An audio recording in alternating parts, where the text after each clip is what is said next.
Good morning. Good morning, survivors of narcissistic and abusive personalities. It's Wednesday, so here we are talking about topics related to narcissistic abuse. Narcissistic abuse is a style of abuse. It does not necessarily have to come at the hands of someone who has narcissistic personality disorder. It's a style of abuse that is used by manipulative and abusive personalities. So just to be clear on that topic, today we're going to talk about the five love languages of the narcissist. So that's going to be fun. But first, this coming Monday, November 18th, is our SNAP Class 3 Abusive Relationships. Now, this class focuses on common features of toxic and abusive relationships. How many times have you tried to leave this person or set boundaries with this person, but you just can't seem to stick to it?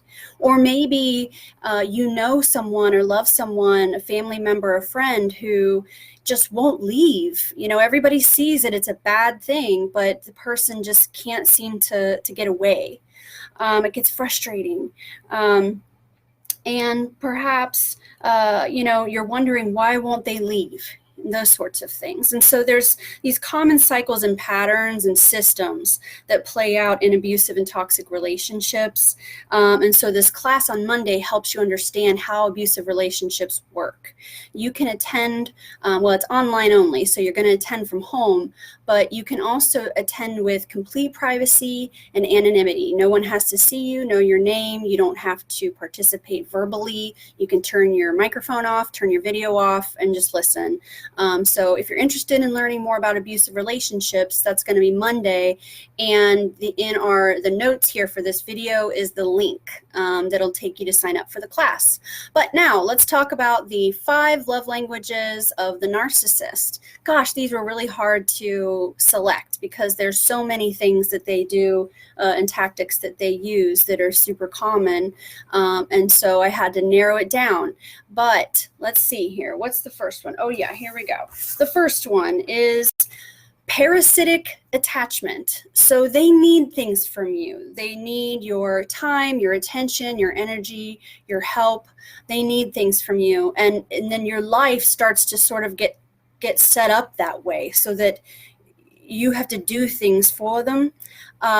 So it might be something like, for example, making all of their doctor's appointments for them and basically caring for them like they're a child in a way. And then they become sort of like helpless, and you're like feeling like you have an additional child in your house, but that child has way more power than you do. And it's sort of a scary toddler. It's like having a toddler with a gun running around your house. It's just not good, right? But they rely on you, they need you for things, and they want to take things from you. And they take things right out from under your nose and you don't even realize it, because sometimes it's a slow, progressive, sort of creeping process that catches up with you later on.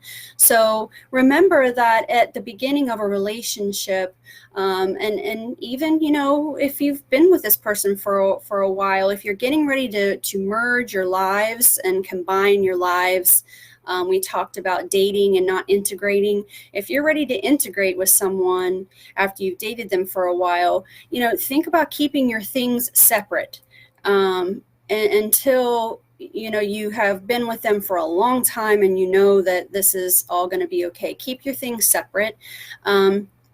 So then that way, if you need to leave, you can leave. And they're not relying on you for something, and then that makes you feel guilty, like you can't go anywhere.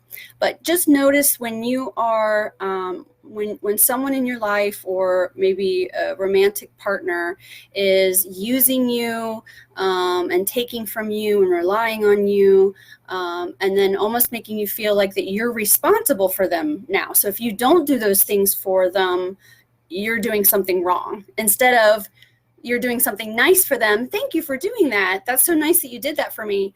It'll be something like, now what am I supposed to do?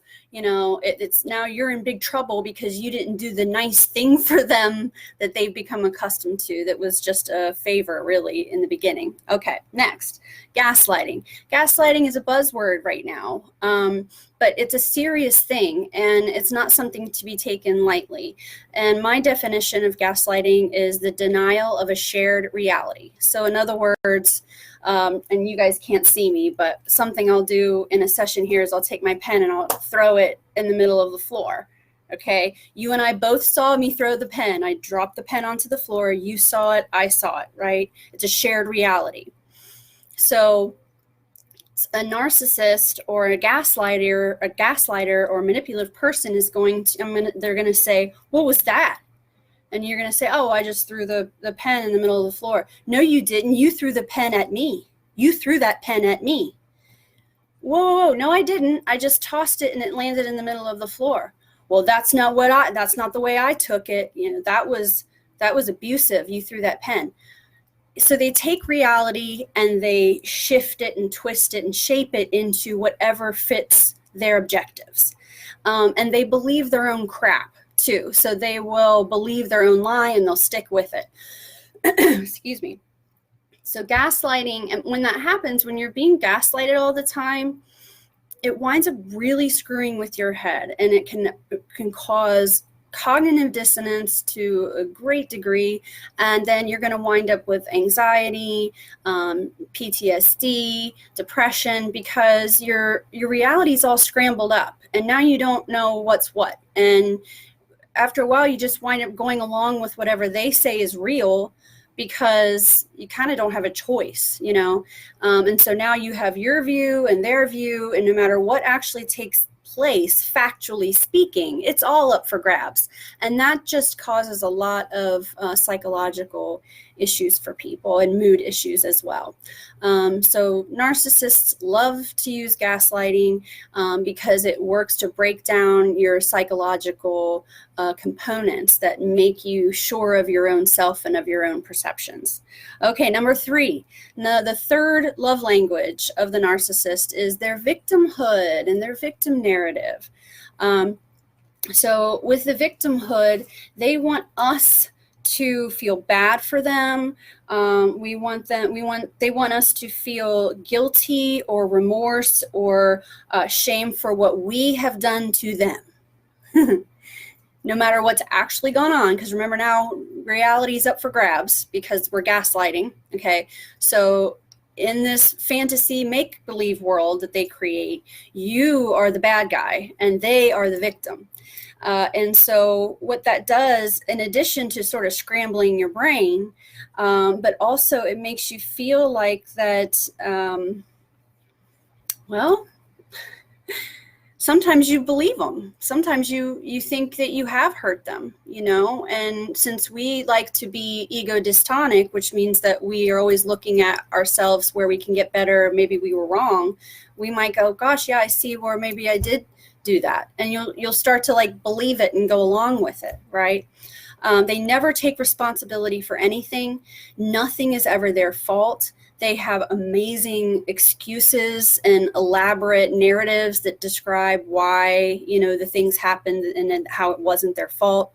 But just remember that you're the bad guy always, and that you're the one that's hurting them. And if you are an empathic person who truly never wants to hurt a soul, if someone is treating you like you're hurting them, you start to feel really bad, like that you are hurting them. You begin to believe it, and they can act like it with Academy Award level acting and real tears and everything. So it's just... these types of tactics wind up really, like I've said 5 times already, it just messes with your head to an extreme degree.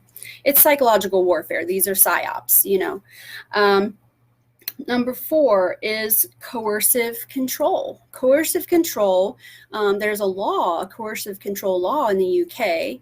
Laura Richards is a pioneer and advocate for domestic violence, and she's here in the US now trying to work on getting a coercive control law made here. But coercive control has to do with acts or patterns of acts that work to make the target feel threatened, to feel that they can't leave, because if they do, there's going to be something bad that happens, or if they step out of line, then they're in bigger trouble. So I don't know if anybody has watched El Camino yet. That's that sequel for Breaking Bad, but it's a really amazing depiction of how coercive control manifests in, of course, in Stockholm Syndrome, but also, it's more subtle than that. So maybe you're not being physically abused, but you are being psychologically abused, right? And remember, all abuse is physical abuse, and maybe that'll be another video, but all abuse is physical abuse. But it's more about what you think could happen if you don't go along with their wishes. And so one thing might be, maybe you have, maybe they took something from you that's very important to you, like something sentimental.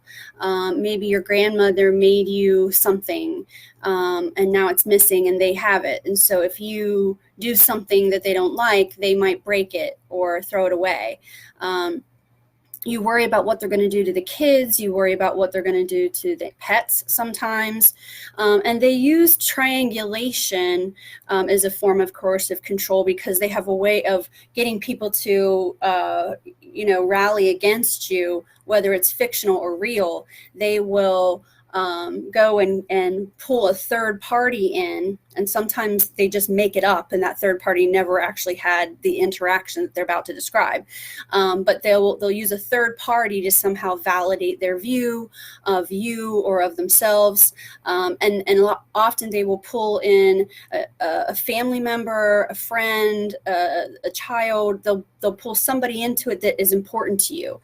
And then that makes you feel like, well, crap, now if I do something that he doesn't like or she doesn't like, he's going to tell this other person that I care about all these terrible things about me. That's coercive control too. So humiliation, smear campaigns, all that stuff has to do with coercive control.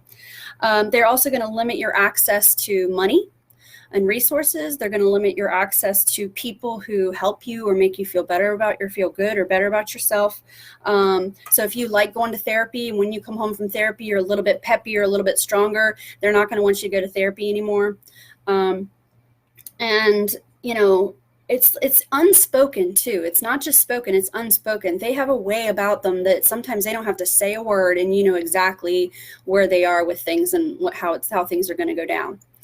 Okay, so that was 4. We have parasitic attachment, gaslighting, victimhood, and coercive control.